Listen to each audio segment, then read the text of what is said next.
Olive. Je te laisse. Ça marche, ouais, je me suis mordu la langue pendant l'intervention des deux premiers parce que c'est vrai que j'avais envie de faire le lien avec le rugby, l'entraînement. Il y a plusieurs choses qui me viennent comme ça à l'esprit pour démarrer mon intervention. Alors, j'avais préparé un document, mais très honnêtement, je ne sais pas si je passerai tout parce que je voudrais d'abord faire un lien concret en introduction. C'est déjà dur métier d'être entraîneur et d'être éducateur parce que ce que Ludovic a abordé tout à l'heure, c'est très parlant, c'est-à-dire la capacité à gérer l'environnement, de mettre en place un climat d'apprentissage autour du jeune et de gérer beaucoup d'éléments extérieurs pour finalement arriver à nos fins. Et on a souvent le mauvais réflexe de rentrer tout de suite en se disant il faut que le gamin fasse telle chose, alors qu'en fait, il faut qu'on soit capable d'agir sur les règles, d'agir sur les modalités du jeu qu'on va proposer. Et c'est ça qui est difficile, en fait. Donc, première chose qui me vient à l'esprit, c'est ça. C'est dur métier que d'être éducateur. Mais quel métier passionnant. Alors, quand je dis métier, hein, que ce soit professionnel ou amateur, hein, bien sûr, hein, je m'adresse aussi à tous les éducateurs amateurs dans les clubs, à l'école de rugby. Mais on démarre souvent les formations comme ça en disant que on décomplexe tout de suite tout le monde en disant que c'est pas facile tout ça et que ça demande de la pratique, ça demande de justement de se poser beaucoup de questions. Deuxième remarque, c'est que bah, évidemment, je remercie je te remercie de m'avoir invité, puis je remercie les deux intervenants parce que ça me laisse le champ libre vraiment pour la présentation parce que euh, tout simplement dire que les travaux de la Fédération française de rugby sur les écoles de rugby s'inscrivent exactement dans tout ce qui vient d'être présenté. Donc, j'essaierai de faire des allers-retours, mais je laisserai aussi, évidemment, les personnes qui sont avec nous ce soir, je leur laisserai le soin de faire le lien, en fait, hein, entre les concepts qui viennent d'être abordés et ce que moi, je vais présenter, parce que je n'aurai pas l'occasion de faire le lien sur l'ensemble des sujets abordés. Je voulais réagir aussi très très vite, mais j'en parlerai évidemment par la suite sur ce qui vient d'être dit par Ludovic sur et la question hein, qui a été posée sur l'approche du contact. Évidemment, nous, c'est un élément qui est hyper important parce que, bon, alors on n'est pas objectif sur le rugby parce qu'on pense que c'est un plus beau sport que les autres, même si évidemment tous les sports développent l'enfant, mais avec cette contrainte au rugby qui est à la fois de combattre, éviter, manipuler un engin, donc le ballon, avec les pieds, avec les mains. Donc c'est vraiment quelque chose qui demande d'aller dans plein de secteurs différents et donc qui pose encore plus les questions qui viennent d'être abordées par nos deux intervenants de ce début de soirée. Donc rapidement, j'essaye de partager un petit peu ce document. Alors il y aura de la redite par rapport à ce qui est, je passerai vite quand il y a de la redite sur les différents éléments. Quelques principes au rugby, hein, donc situation, équilibre, déséquilibre, donc aller vers une situation d'équilibre sur les conquêtes, etc., aller à une situation de déséquilibre en sa faveur. Ça, c'est un des enjeux fondamentaux, parvenir à gagner du terrain aussi. Donc, je remets simplement hein, les principes de base, combattre pour trouver des espaces libres, ça c'est important aussi, et qui vont ensuite nous permettre d'avancer. Les joueurs doivent adapter leur comportement à la situation. Alors là, j'enfonce le clou. Tout à l'heure, l'image a été donnée. Je termine d'enfoncer le clou une bonne fois pour toutes hein, sur cette question, évidemment, de former des joueurs adaptés aux différentes situations variées qu'ils vont rencontrer. Et puis, un jeu intelligent qui requiert des joueurs et des joueuses intelligents, intelligentes, évidemment, qui également va dans le sens de tout ce qui vient d'être dit sur le fait de mettre en contexte des joueurs dans des situations ouvertes. Hein. Quand je parle de situations ouvertes, c'est des situations avec de la contrainte, avec différentes contraintes, comparées à des situations qui seraient vraiment fermées et très techniques. Alors, ça ne veut pas dire qu'on fait, comme ça a été dit avant, hein, qu'on met tout à la poubelle quand il s'agit de faire des situations fermées et techniques, mais par contre, on voit bien que mettre le joueur dans un environnement qui le sollicite sur plusieurs dominantes, eh ben on gagne du temps, en tout cas sur l'apprentissage. Euh, alors, cette diapo, elle est importante. Hein, ça va rappeler beaucoup de choses à ceux qui ont passé des formations d'éducateurs, d'entraîneurs, que ce soit des brevets fédéraux ou des formations d'État. Hein, mais travailler sur ces lois de l'exercice, hein, dans le jargon fédéral, c'est comme ça qu'on l'appelle, les lois de l'exercice, c'est ce sur quoi je vais agir en fait pour modifier ma situation d'apprentissage. Et, et, on va voir qu'en fait, en agissant sur ces différentes choses, on va justement mettre un certain contexte, certaines contraintes à l'enfant pour qu'il développe des choses dans les situations, à l'entraînement, etc. Donc, la construction, donc construire la situation, la séance à partir de l'évaluation du niveau de jeu de ces joueurs et de ces joueuses. J'ai une petite parenthèse là-dessus sur ce qui a été dit également avant, c'est que il y a eu le débat sur les catégories d'âge, catégories de poids, hein, les conversations qu'il y a eu là-dessus, évidemment. Ça soumet la question de la gestion de l'hétérogénéité. D'une manière globale, on essaye, quand on gère les niveaux de jeu, et évidemment de faire en sorte de mettre les joueurs par niveau à certains moments, parce que c'est essentiel dans leur développement, que ce soit pour tout simplement qu'ils s'épanouissent plus, parce qu'ils sont avec des joueurs de leur niveau, de leur poids, de leur taille, etc. On a bien vu avec l'intervention de Sébastien que l'âge biologique, hein, permettait d'éclairer un peu plus l'âge chronologique, quoi. Donc l'âge biologique, évidemment, c'est quelque chose sur lequel il faut qu'on soit vigilant, nous, entraîneurs, et gérer cette hétérogénéité, eh ben, elle est très importante, et gérer les niveaux, on en parle souvent en formation fédérale, donc c'est un premier élément qui est très important. Le cadrage, donc l'effectif, choisir une densité de joueurs adaptée aux objectifs. J'en parlerai aussi un petit peu dans la construction, hein, des contenus qu'on a mis en place dans le plan de formation du joueur ou dans tout simplement les guides d'entraînement que l'on diffuse. Très, très important également, on est encore une fois sur la gestion de l'environnement. Je gère le nombre de joueurs par rapport à l'espace. Le lancement qui doit être varié, le plus proche possible des conditions de match et imaginer en fonction de ce que l'on peut faire travailler. Le lancement du jeu, c'est un élément qui permet de modifier la situation. L'opposition, donc le travail en opposition, les intervenants avant moi en ont parlé déjà, hein, qui permet de se rapprocher de la réalité. On est toujours dans cette idée de trouver le contexte qui se rapproche le plus de la réalité, c'est-à-dire le rugby, c'est un sport où on doit lire, on doit prendre en compte des partenaires, des adversaires. Et si le joueur il est seulement 10% de l'entraînement ou 20% d'entraînement dans ces situations-là, alors que le jeu du rugby, c'est 100% de situations où j'ai des partenaires et des adversaires, ben forcément, on ne forme pas le joueur à développer ces compétences-là, ces habiletés-là. L'alternative, donc toujours offrir plusieurs options de jeu, c'est toujours le débat, hein, qu'on a eu, hein, aussi juste avant sur l'approche très techniciste et les situations très ouvertes où il y a énormément de choix. La réversibilité, donc là, c'est évidemment collé à la réalité du jeu qui fait qu'au rugby, bah, parfois on a le ballon, parfois on ne l'a pas dans la même action. Et donc, c'est important de prendre en compte dans la construction de nos exercices. Et puis, la répétition également comme base de l'apprentissage. Voilà, donc là, je ne reviens pas là-dessus puisque les deux intervenants avant moi ont beaucoup parlé des théories de l'apprentissage, donc la variabilité, la pratique aléatoire, l'alternance pratique physique, imagerie, les feedbacks, la répétition. Donc, je ne reviens pas dessus puisque ça a déjà été beaucoup dit.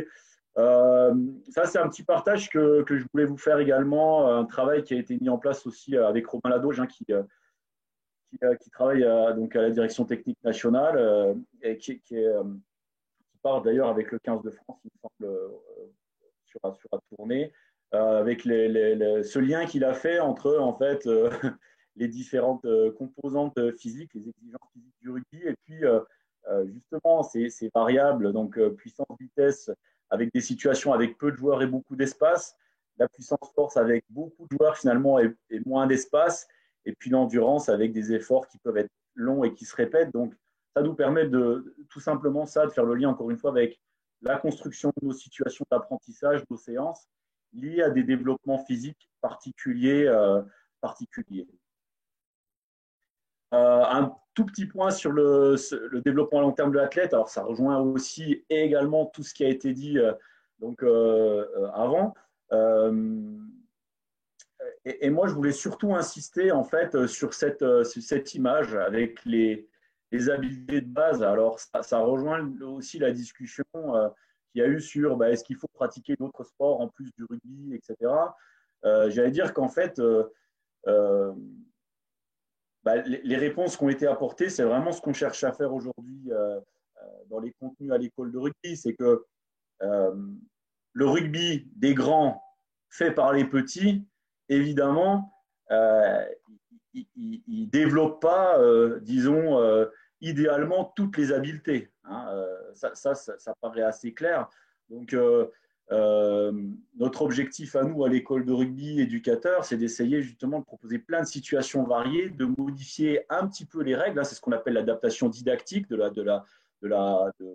l'activité. C'est qu'on prend le rugby tel qu'on le connaît dans sa pratique la plus institutionnelle, jouée par les équipes seniors, l'équipe de France, etc. Et cette pratique institutionnelle, on la modifie un petit peu par le règlement, par la taille des terrains, par les espaces, par le nombre de joueurs, pour finalement solliciter plus l'enfant. C'est vraiment comme ça qu'il faut le voir. On va parler de l'évolution des règles du jeu à l'école de rugby qui ont été mises en place ces dernières années. Sur du rugby à 5, donc on a réduit le nombre de joueurs, on a agrandi le terrain, que ce soit dans la largeur, que ce soit dans la profondeur, pour aussi solliciter plus l'enfant. On a également mis des évolutions de règles entre le toucher, le jeu de contact et le rugby éducatif qui aussi vont dans ce sens-là. Donc en fait, ça donne du sens. Les deux intervenants, avant que je prenne la parole, donnent du sens aux évolutions des règles, des contenus qui sont mis en place en ce moment à la Fédération française de rugby. Donc, évidemment, l'objectif, c'est de trouver les solutions pour développer toutes ces habiletés de base que sont courir, sauter, lancer, attraper, ramper. Alors, c'est sûr que nager au rugby, ça va être un peu difficile, mais en tout cas, voilà, vous comprenez un petit peu la logique, la logique de tout ça. Et puis également, revenir sur ce qui a été dit, c'est qu'on est un sport quand même un peu plus tardif que beaucoup d'autres sports. Et donc, également, on en a parlé hein, un petit peu avant, mais je vais exactement dans ce sens-là, c'est qu'on est très attentif à ce que l'hyperspécialisation du jeune, elle ne vienne pas au détriment de son développement. Et donc, c'est vraiment une alerte et c'est pour dire qu'on prend appui évidemment sur toutes ces recherches dans les contenus qu'on propose aujourd'hui à l'école de rugby. Montrer un peu cette frise aussi, je fais un petit clin d'œil à Robin également sur ces éléments-là, mais c'est l'évolution un petit peu. Euh, c'est que alors là, je vais essayer de vraiment vulgariser les choses, mais tu me diras, Julien, si je dis des bêtises, mais c'est que la préparation physique, on est passé un peu de quelque chose de très dissocié avec, on faisait du rugby d'un côté, puis à côté, on faisait de l'athlé, quoi, de la course, etc. Voilà, on dissociait vraiment les choses à quelque chose après qui était associé, c'est-à-dire que dans le même temps, on faisait à la fois du rugby et on passait par des moments de course ou des moments de travail physique pour arriver vraiment aujourd'hui avec une dominante vraiment de rugby, de préparation physique intégrée, où le préparateur physique aujourd'hui est un entraîneur de rugby, l'entraîneur de rugby est un préparateur physique, et il y a vraiment un lien très très fort aujourd'hui dans les staffs, notamment des équipes de France, entre le physique et le rugby. Ça rejoint ce que je fais clin d'œil à Sébastien aussi sur ce qu'il a présenté tout à l'heure, évidemment sur la prévention de la blessure, le développement physique et toujours ce lien avec l'activité qui est en train d'être faite. Alors, on est beaucoup aidé aujourd'hui par les GPS, etc. Mais là-dessus, je voulais justement dire que souvent on dit, bon, ouais, mais nous, on est au niveau amateur, à l'école de rugby, on n'a pas le matos que vous avez à la fédération, etc. Mais alors déjà dire que moi, je viens évidemment à la base du rugby amateur avant tout, et puis on travaille pour les écoles de rugby et les plus petites écoles de rugby. C'est le GPS du pauvre, tout simplement, c'est le chronomètre et checker son chronomètre de temps en temps en disant bon, ce gamin, ça fait combien de temps qu'il est à l'arrêt, ça fait combien de temps qu'il n'a pas touché le ballon, ça fait combien de temps qu'il court réellement, etc. Et on se rend compte souvent que sur 15 minutes de jeu qui est proposé, ben, il y a peut-être une minute d'activité réelle de l'enfant. C'est toutes ces questions-là qu'il faut qu'on se pose. Donc, quand on parle de prépa intégrée, c'est simplement dire qu'il faut que dans nos situations, donc toutes les lois d'exercice que j'ai parlé avant, elles permettent de vraiment mettre l'enfant en mouvement, de mettre l'enfant en action, de lui permettre de vivre un maximum d'événements pour construire les habiletés que les intervenants ont proposées juste avant. Donc, c'est vraiment ça la clé, quoi.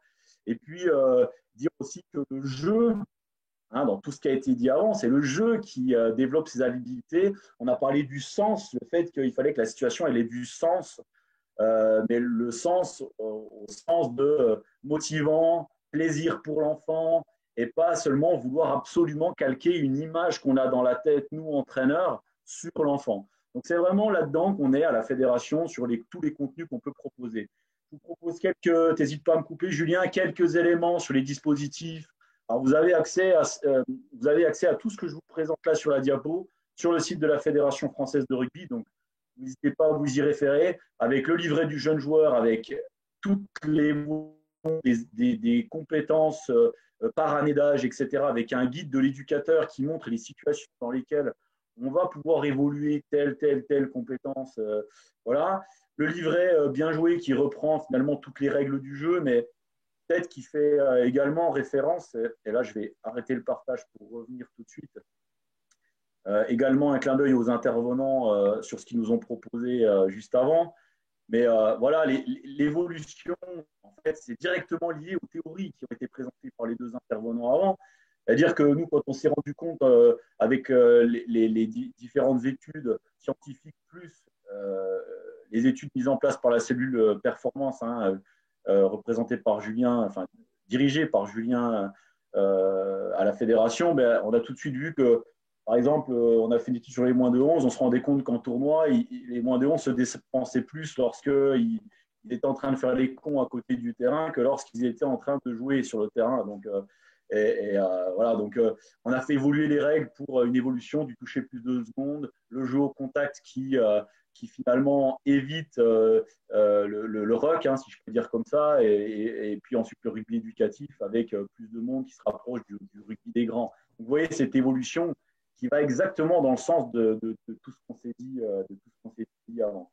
Et justement, je voulais alors, du coup, sur la présentation, pardon.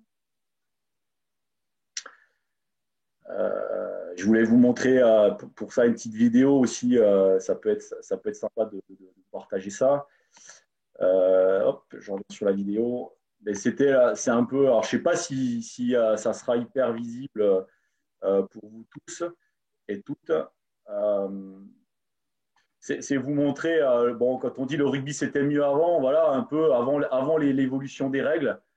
Donc, on peut poser la question du nombre de sollicitations. Alors, bon, sur le contact, on ne se pose plus le nombre de sollicitations sur la lutte, mais par contre, sur le nombre de passes, etc., ça questionne quand même. Donc, bon, je vais rapidement, mais voilà, le genre de choses qu'on observait sur le terrain. Ouais, vous voyez, bon, avec certains satellites qui, bon, certains avaient peur, d'autres bon, avaient plus compris peut-être que les autres à ce moment-là. Vous voyez un petit peu ce que ça donne en termes de sollicitations, etc. à l'évolution des règles, en fait. Et je vous montre quelques extraits, en fait, avec voilà, se toucher plus de secondes qui permet vraiment plus de liberté. Je suis touché, j'ai encore du temps pour avancer, pour faire la passe. Vous voyez déjà que là, il y a 3 à 4 gamins qui ont touché le ballon, alors que tout à l'heure, il y en avait un à la rigueur le plus courageux, alors que celui-là qui est peut-être dominant, eh ben, voilà, il a été obligé de continuer en fait, et de faire sa passe par la suite. Donc il y a vraiment, c'est vraiment intéressant. Et puis, bon, dans cette vidéo, on fait le parallèle après avec le rugby des plus grands, etc. Il y a le jeu au contact également sur la fin, donc on fait le parallèle avec les plus grands. Mais le jeu au contact, voilà, où en fait là, il y a vraiment du plaquage et du contact. Par contre, on a limité le ruck, en fait, voilà. Et donc, libération obligatoire du ballon à ce moment-là, voilà. Sinon, la balle est perdue. Donc, il faut libérer le ballon à 1 mètre quand je tombe ou faire la passe. Et donc, vous voyez tout de suite là le nombre de sollicitations, le nombre de passes. Voilà. Donc, ça, c'est une mise en application directe des théories, des recherches des deux scientifiques qui viennent de prendre la parole, mise en action. Alors, je voulais vous montrer également quelques situations de lutte, de jeu libre, etc., où il y a de la sollicitation. Donc, tout à l'heure, la question qui était posée, mais du coup, comment on fait pour dédoubler ce genre d'atelier nous, ce qu'on prône, c'est par exemple ce genre de situation, le mettre en place en 1 contre 1. Donc, il faut gérer la vitesse, c'est ce que disait Ludovic tout à l'heure, gérer la vitesse, gérer l'espace. Mais on imagine 2 frangins qui se mettent sur la gueule dans le jardin derrière chez eux et qui vont développer plein d'habiletés au contact. Alors, on ne va pas en arriver là parce que des fois, c'est vrai que ça finit en pleurs. On n'en est pas là. Mais en effet, Ludovic l'a dit, on gère un minimum la sécurité, etc., par la distance, par ce que j'ai dit tout à l'heure, hein, les lois de l'exercice. Et puis, par contre, on laisse de la lutte libre quand même. C'est-à-dire qu'on ne vient pas mettre de la contrainte. C'est-à-dire que je vais apprendre à mettre la tête du bon côté à un moment en luttant, en m'opposant aussi, hein. Alors, avec moins de vitesse au départ et plus de vitesse par la suite.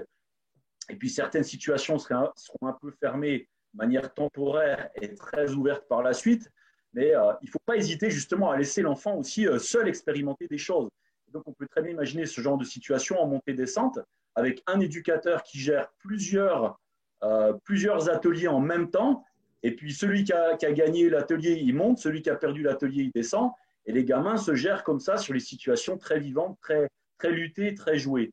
Et c'est vrai qu'on aborde souvent le contact par, au départ, quelque chose de très technique et après, plutôt joué. Et il faut peut-être rebasculer les choses en se disant, mais en fait, on peut aborder le contact et la lutte par des situations vivantes, à condition, évidemment, de maîtriser l'espace-temps, la densité de joueurs, la sécurité autour et compagnie.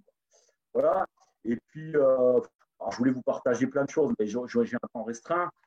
Mais des situations, vous voyez, où il y a de la sollicitation, encore une fois, c'est une situation d'apprentissage réduite. Donc là, il y a beaucoup de répétitions. On annonce tout simplement, les joueurs qui vont partir avec des couleurs de plot. Par contre, vous voyez qu'il y a beaucoup d'espace, il y a de la profondeur, ça fait courir et beaucoup de répétitions. Donc on voit que là, il y a 1, 2, 3, 4, 5, 6, à la rigueur 7 joueurs impliqués sur la situation. On peut imaginer qu'on peut dédoubler les ateliers et pas avoir peur de les dédoubler, même si l'éducateur il n'est pas tout de suite sur la situation. On gérera tout simplement les niveaux de contact. Et en fait, gérer les niveaux de contact, c'est assez important que je vous partage ce document-là. C'est le guide de reprise, hein, je vous invite à aller le voir, qui est pareil, hein, qui est en accès libre, hein, le guide de reprise du rugby, avec différents niveaux de contact qui ont été définis. Alors, je vais peut-être les retrouver dans le document. Sinon, je vous laisserai aller regarder un petit peu. Voilà, les niveaux de contact. Donc, niveau 1, jeu sans contact. Niveau 2, jeu à ceinturer. Niveau 3, jeu à plaquer sans action des jambes après le contact. Niveau 4, jeu à plaquer avec contexte. Niveau 5, jeu réel avec règles match officiel. Et en fait, ces niveaux de contact nous permettent justement de faire autonomie des joueurs dans les situations. Donc, des fois, à vouloir tout gérer dans la situation, on limite les apprentissages alors qu'en fait, on a des outils pour gérer les règles, gérer l'environnement, ce que je disais tout à l'heure, et permettre aux joueurs de se développer dans des situations sécuritaires. Donc voilà un peu. Et puis, vous partagez également, issues des théories qui viennent d'être présentées également, les séances type avec une alternance forte en fait entre des moments de manip, des moments de jeu, de toucher 2 secondes, des moments de renforcement gainage. En fait, on fait des allers-retours entre des situations très ouvertes avec peu de joueurs à des situations en collectif réduit et on fait des allers-retours permanents entre ces jeux-là. Et on a même mis dans les situations des ateliers, hein, école de rugby, les ateliers. Alors, je ne sais pas si ça apparaît. Tu me dis, Julien, si ça change en même temps, là, le PDF. Là, on est sur l'atelier. Oui, je pense que oui. C'est pour ça qu'on a proposé notamment une récréation sur les ateliers école de rugby. Ça, c'est pareil, hein, c'est sur le site de la fédération ou sur le site de l'entraîneur. On a mis en place des récréations qui permettent aussi ces moments de jeu libre dont on a parlé. Hein. Moi, je raconte souvent l'anecdote vaut mieux pas d'éducateur qu'un mauvais éducateur. Alors, ça choque tout le monde quand je dis ça. Mais l'anecdote je vais sur un terrain dans un club à l'école de rugby, il y avait 50 gamins sur le terrain. Et puis, je voyais les gamins complètement à l'arrêt, personne en mouvement, et ça faisait 20 minutes que l'entraînement avait démarré. Et je me dis, mais c'est pas possible, les gamins, ils vont se barrer, ils se font chier, quoi.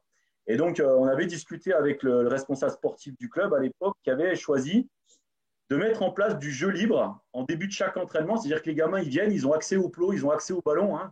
Ce que je disais tout à l'heure, susciter l'intérêt du joueur, l'innovation, etc., mettre du matériel disponible comme ça aux gamins. Je repense à Michel Gendros qui disait la première chose que doit faire l'éducateur, c'est jeter les ballons sur le terrain et puis de voir ce que les gamins font avec. Et c'est un peu ça.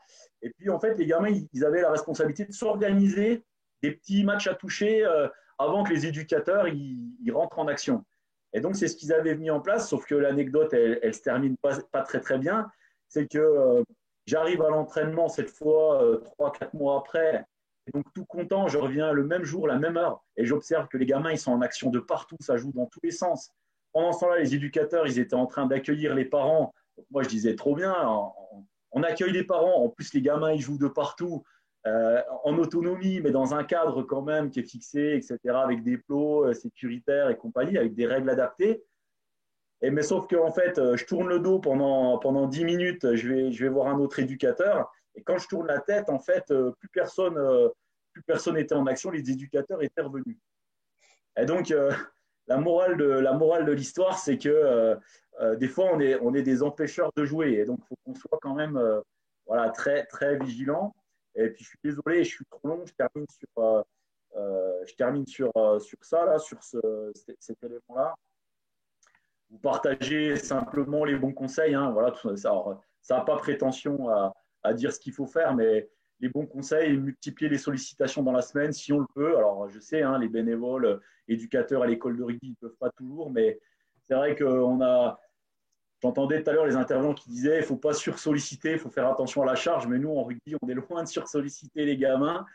En tout cas, souvent, c'est souvent ça, c'est qu'on a du mal à avoir beaucoup d'entraînement dans la semaine. Donc, je pense qu'il ne faut pas hésiter dans les écoles de rugby à se dire que proposer des entraînements le soir, changer nos horaires d'entraînement, multiplier peut-être, pas faire le même éducateur à chaque entraînement, mais laisser des créneaux un peu souples, etc. Donc, dans la mesure du possible, hein, en fonction de nos ressources, évidemment. Euh, Ça revient au troisième point. Là, vous voyez la séance assez longue, mais pas trop. C'est-à-dire que vous peut-être mieux faire 2 séances d'1h15, 1h30 dans la semaine plutôt qu'une seule de 2h30 où finalement il y a de la lassitude, c'est difficile d'innover pendant 2h30, de mettre du rythme. Voilà, bon, je ne reviens pas sur le petit homme versus petit homme, hein, on en a déjà assez parlé. Le rythme, alors haute intensité versus haute spécificité, ça revient à ce qu'on a dit, approche technique, mais attention parce que c'est souvent au détriment de l'intensité de l'entraînement. Donc le jeu comme outil privilégié de la formation du joueur, donc ça donne du sens hein, aux habiletés, à la construction du joueur. Parler moins, alors c'est pas ce que je fais en ce moment là, mais parler moins, agir beaucoup. Ça nous demande vraiment de réfléchir sur le rôle de l'éducateur. Hein. C'est pas un instructeur, c'est vraiment quelqu'un qui gère l'environnement. Ludovic, sa présentation, elle était euh, exactement là-dedans, donc je ne reviens pas sur ce qu'il a dit. C'est à tout le monde de faire le lien. Ne pas opposer entraînement et compétition, c'est une petite remarque pour toutes les personnes qui nous écoutent, c'est que souvent on a un éternel débat entre il faut faire plus d'entraînement, moins de compétition, plus de. Mais en fait, c'est pas du tout la question. Les deux vont de pair. Et puis la compétition, c'est le moment où justement le match, hein, où le gamin, il développe plein d'autres choses. Quoi. Il développe l'adversité, il développe, on a parlé tout à l'heure, apprendre à perdre ou apprendre à expliquer les défaites, etc. Donc, c'est des vrais moments d'apprentissage. Et en fait, ça devient néfaste quand ça vient des moments où on veut gagner à tout prix, où l'éducateur veut même gagner plus que le gamin, etc., où il y a des drames qui se passent, où il y a des gamins qui pleurent et on les engueule parce qu'ils ont perdu ou parce qu'ils n'ont pas bien fait. Donc, non, il ne faut pas les opposer, en fait. C'est juste qu'il faut un peu réinverser la balance. Et je cite Daniel Sanzano, là, qui est quelqu'un qui travaille aussi sur ce genre de questions, qui dit qu'il faut inverser en fait les deux pour équilibrer, c'est mettre le progrès à la compétition et le match à l'entraînement en fait. Et ça permet de rééquilibrer ces deux notions tout simplement. Et ça, c'est notre rôle d'entraîneur, d'éducateur. C'est vraiment celle-là, c'est la clé un peu. Et puis, situation ouverte versus situation fermée, on en a déjà parlé. 70% de situations ouvertes et puis 10%, 20% de situations fermées. Encore, bon, si je m'écoutais, moi, je ferais que des situations ouvertes. Évidemment, parfois, il faut passer par des situations techniques et de la répétition technique, mais de manière sporadique, ou en tout cas, le gamin peut le faire aussi chez lui, avec son frère, sa sœur, son papa, sa maman, éventuellement. Et puis, lutter contre le faire par habitude, parce qu'en fait, c'est aussi ce qui nous pose problème à des moments et qui fait qu'on n'avance pas trop. J'espère que ce soir, on a au moins suscité la curiosité des personnes qui nous écoutaient, parce que quand on se dit, ah, ben, je fais ça parce qu'en fait, je l'ai fait quand j'étais joueur, bah, c'est souvent ce qui nous mène droit dans le mur. Moi, je vous invite à aller voir tous les documents que je vous ai présentés là, parce qu'il y a vraiment une mine d'or de contenu, de contenu voilà, et qui vont dans le sens de tout ce qui a été présenté avant. Voilà, je suis désolé, j'ai déjà été trop long Non, et puis j'ai pas pu présenter tout c'est ce que je parfait. voulais, évidemment. En plus, je suis bavard, mais C'est voilà. parfait, Olivier. Je te remercie beaucoup parce qu'en plus, j'ai même pas besoin de conclure ou quoi que ce soit, parce que tu as brillamment à la fois illustré et synthétisé un peu tout ce qui a été fait, tout ce qui a été dit auparavant. Euh, merci du coup, merci beaucoup. Et c'est vrai que je salue aussi le travail qui a été fait au niveau des écoles de rugby parce que, alors je vais être un peu taquin, mais pour une fois que des techniciens ont écouté les chercheurs, ça fait plaisir. Ça fait plaisir. Voilà. Bon, après, moi, Je ça m'a suis quand même taquin. rappelé Taquin parce que c'est pas le mes cas. études en STAPS. Hein, donc, Non, je suis taquin, mais en effet, ça fait des années qu'on discute de tout ça et il y a des vrais, il y a des belles avancées. Il y a aussi beaucoup de questions. Il y avait une question qui était posée et on va pas chercher à répondre. C'est souvent la difficulté de dire, bah, en tant qu'éducateur, j'ai pas forcément le temps de mettre en place ces méthodologies d'apprentissage par contrainte, etc. Donc, en effet, il faut vraiment travailler sur le temps. Donc, plus on va laisser le joueur prendre enfin, laisser le joueur pratiquer, jouer, etc., plus on va l'enrichir d'expérience. Et je pense que ça, c'est aussi un mot important à retenir. Et comme on a vu, et comme Sébastien l'a bien montré, si on respecte ses capacités, si on ne crée pas trop de surcharge, ben on voit bien que le gamin, il est infatigable presque, et en tout cas peu moins fatigable que les adultes. Donc, il n'y a pas de raison de les faire moins pratiquer que les adultes. Voilà.